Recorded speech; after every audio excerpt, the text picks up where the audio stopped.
for some reason, a lot of people go and they kind of stand on the dunes, or they kind of go and disappear in the dunes for a period of time before they come back out. Hola and bem-vindos if you're coming to Portugal. You might be coming to Portugal for Pride celebrations, as this year there is Europride here in Lisbon, Portugal. Well, you're going to find out why so many people keep moving here from other countries, and hopefully you'll fall in love with it too. This year we're turning up the volume because we're having Europride, so a lot more people are hopefully coming for the Pride events from June 14th to the 21st. And I hope you get the chance to discover Lisbon and Portugal in general, either this year or some other time in the future.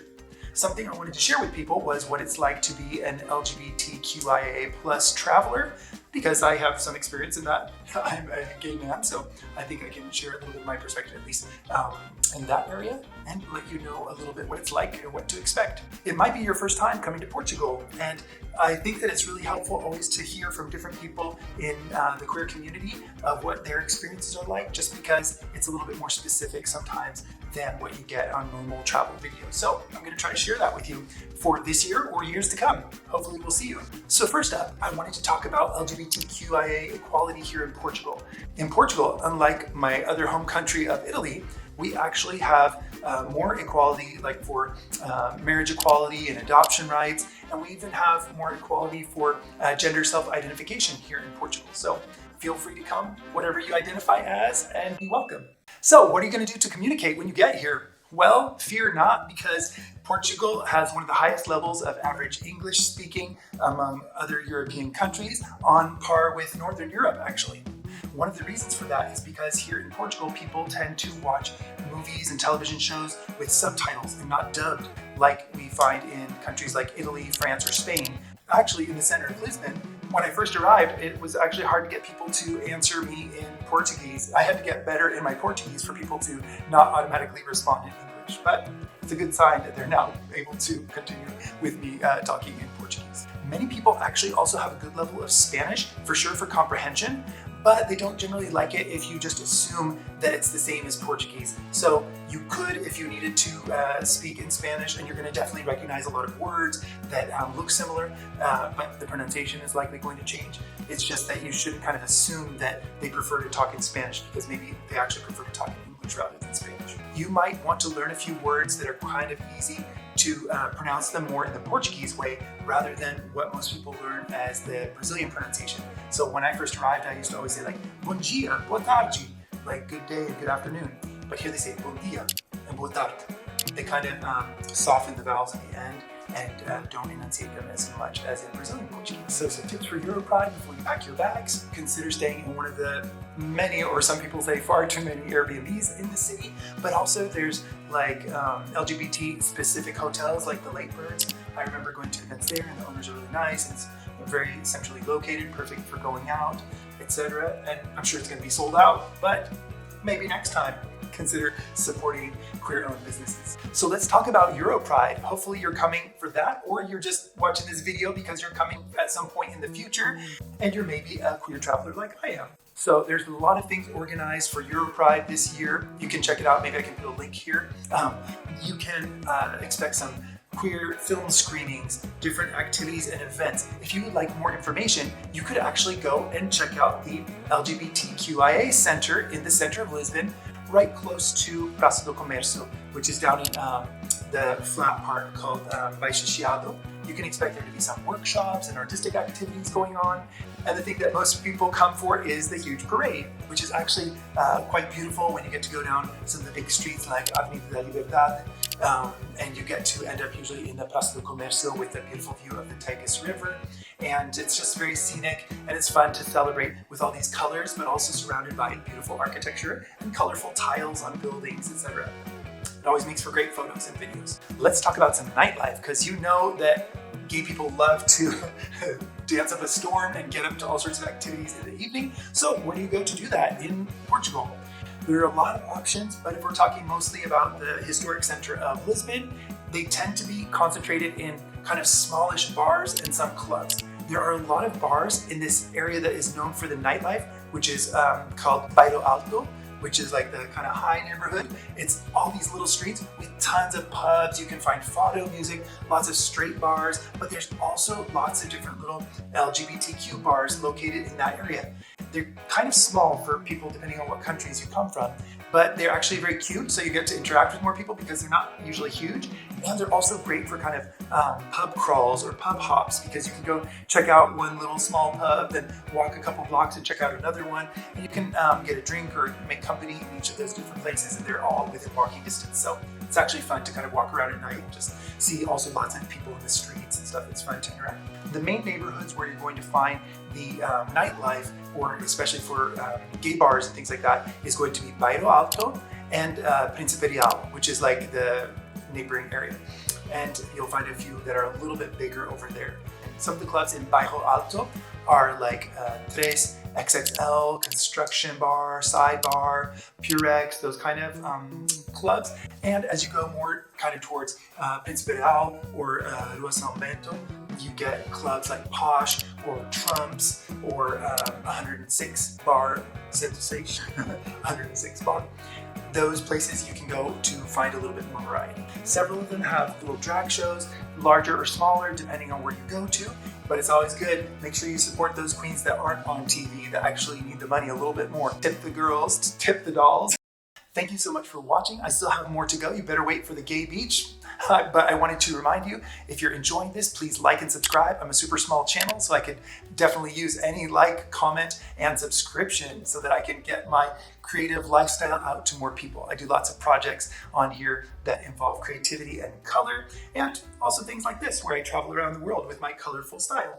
So let's keep going. I'm going to tell you about an amazing gay beach when you come to Portugal that you don't want to miss when you're here. If you've Googled gay Portugal, you might see something about Praia 19, Beach 19, Praia 19, which is supposedly the largest gay beach in all of Europe.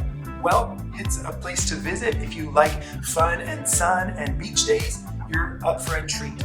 You can take any kind of rideshare app. They tend to be really inexpensive here in Portugal, like there's Uber, but there's actually one that's usually cheaper called Bolt, or there's also public transportation.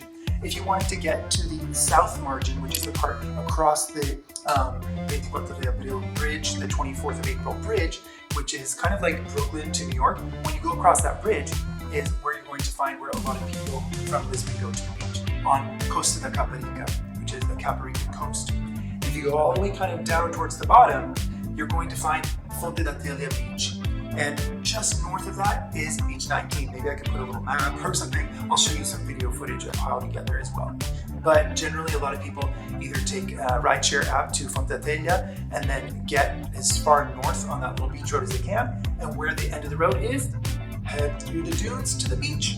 And then you're there. It's a naturist beach, which means that it's optional if you want to wear clothing. A lot of people do wear swimsuits, but you don't have to. Something that it reminds me of a little bit from my native California is Black's Beach in San Diego, because there's all these eroded kind of sandstone cliffs behind it. But the beach is very wide and actually has these kind of like nature dunes for a lot of it. And for some reason, a lot of people go and they kind of stand on the dunes, or they kind of go and disappear in the dunes for a period of time before they come back out. You can go discover what that's all about. Just know that the Atlantic Ocean is much colder than the Mediterranean or the Caribbean beaches if you've been there before. You're going to get a little bit of cold plunge therapy, but it's supposed to be great for the skin and for the circulation. If you have more than just a couple days here in Portugal, then you might want to consider visiting Sintra, one of my favorite places. It's a quick car ride or a train ride from Lisbon, maybe just about half an hour, 40 minutes, and you can go and see this magical fairy tale village with places like Quinta da Galera and Palácio da Pena, and also the Moorish castle. There's so many places there to check out. The National Museum, there's a whole bunch of different places, but I probably need to make a separate video for that. You'll love it, trust me. If you like aesthetics and beauty and Instagrammable moments, then go there. Some people also like to take a train or a car over to Cascais, which is if you follow along the Tagus River coast, westward, you'll get to this cute little town with its own little kind of secluded beach. It's kind of on the corner of the river and the ocean, and it's a pretty gentrified area. A lot of wealthy expats live there, and it's a little bit more upscale kind of neighborhood that people like to sometimes visit when they come to Lisbon. For shopping and dining, there are so many places within the city center to walk around. I just suggest you get lost on those streets, but there's a couple places that I might point out that you might want to check out. I myself love thrift shopping, so I'm going to maybe make a specific video just about that, like the best thrift shopping in Lisbon, because I can't get enough of that, but I need a whole video for that one. If you're in the kind of gay area of Príncipe Real, you might want to consider going to Embaixada, which is a building that has Moorish architecture and all these cute little boutiques inside.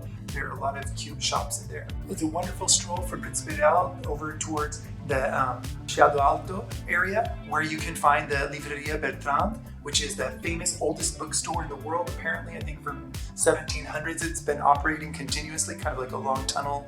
And they'll even put a nice stamp in your book if you purchase a book there. They also have books in English if you would like. And when you're walking there towards the Rua Garrett, which is Garrett Street, which is very touristy and has lots of shops and stuff, you're also going to find this famous Café Brasileira, which is so beautiful and kind of like Art Nouveau, Rococo style on the inside. It's so beautiful, and there's even a statue, a bronze statue with the famous poet Fernando Pessoa, and an empty seat next to him if you want to sit down and take a photo, which is there for tourists to be able to take photos with. And I actually stopped and got one of their little kind of tiered food platters with all these little treats and stuff to try. They have so many different pastries that you might want to try. And if you get one of these little tiered options, then you can try many things at one time. It's also in a beautiful setting. Everywhere you look, it's like a painting. From there, you can walk over to Praça do Carmo, where you get the famous church without a roof on it that was destroyed during the 1755 earthquake and fire. You can also walk down to the Rocio train station. It's the most beautiful train station front, I think, in Portugal. And you're also going to find the area with like the theaters and things like that. And I would recommend going to one of my favorite restaurants, which is Casa do Alentejo, which on the outside is unassuming, but when you enter, it's like a Moorish, kind of like Moroccan architecture paradise. But then there's also mixed in elements of Art Nouveau and tons of tile work of Portuguese tiles. So it's a really interesting mix. It's very Portuguese, but also kind of a unique concentration in the center of Lisbon. And great food from the Alentejo region of Portugal. One more bonus tip is to not get scammed when you're in the touristy areas, especially like by Chiado. They tend to have people coming up offering, let's say, green leafy substances or possibly powdery substances. It's all a scam, it's all fake, and don't be sucked in. And I just say like, no, obrigado, obrigado. No, obrigado. Like, no, thank you. If you've maybe had a bit too much fun while visiting Lisbon, Portugal, just know that in the same neighborhood where you find several clubs in Príncipe Real, there is also a free clinic which does STI testing confidentially and anonymously. It's called LX Checkpoint. It's not sponsored, but they do a great service, and I think that it's really important that we always make sure we know our status and we get tested and have safe fun. So enjoy. And most importantly, be yourself while here at Pride. You can be colorful, you can have fun, and just be polite and respectful, and everybody's gonna love your fabulousness. So we could use a little more fabulousness, bring it. Lisbon is ready to welcome you with open arms, and come and see why so many people are moving to Portugal. Whether you're here for the parties, the culture, the food, you'll create memories that will last a lifetime, and bring them with you wherever you return to. I'll see you under the Portuguese sun. Bring that sunscreen. Ciao.